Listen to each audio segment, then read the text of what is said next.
يشتهر زعيم كوريا الشمالية الشاب كيم جونغ أون بطقوسه الغريبة في القتل والتخلص من كل المحيطين به لأسباب غير معروفة وغير منطقية.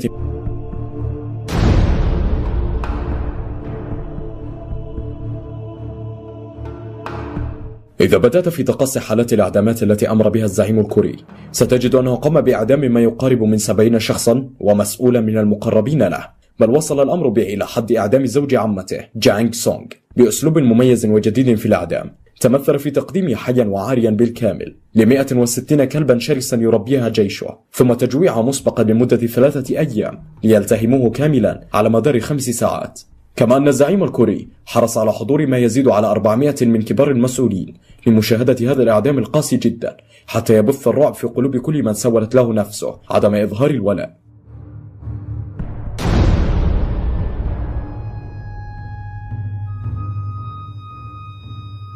لم يستثني الزعيم الكوري أيضا أفراد عائلته من هذه الدراما الكورية المطولة لتجسيد أغرب حالات الإعدامات، حيث أمر عمته بشرب زجاجة من السم الخام أمامه، وذلك بعد اتهامها بالخيانة، وذلك حتى يستريح من غضبها وشكواها المتكررة التي ظهرت بعد شهور من إعدام زوجها الذي كان يعد الرجل الثاني في نظام الحكم.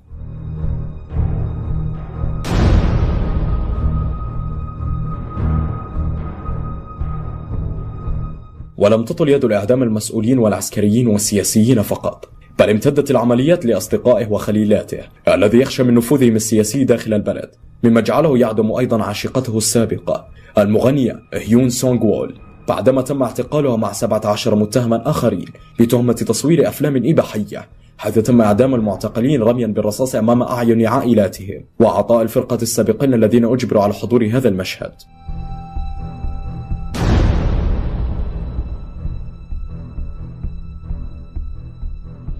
كانت أحدث صيحات هذا الزعيم في القتل هي إعدام وزير دفاعه في الساحة العامة عبر ضربه بنيران مدفع مضاد للطائرات،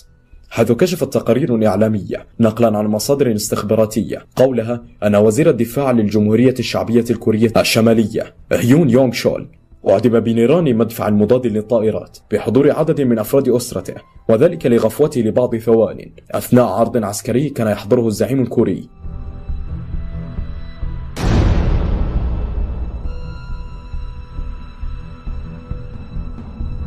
وفي يناير من عام 2012 أمر الزعيم بإعدام نائب قائد الجيش برتبة الجنرال أون كيم تشول رميا بقذيفة صاروخ RPG، وذلك لأنه انتهك البروتوكول بشرب الخمر في فترة الحداد على والده. وبعد إعدام تشول انطلقت سلسلة من الإعدامات طالت 14 مسؤولا رفيعا من قيادات الجيش والدولة الذين راحوا ضحية الحاكم الشاب وفقا لما نقلته معلومات استخباراتية، ومن بين هؤلاء الضحايا قائد الجيش را جونغ هو وحاكم المصرف المركزي الكوري الشمالي را كوانغ جون.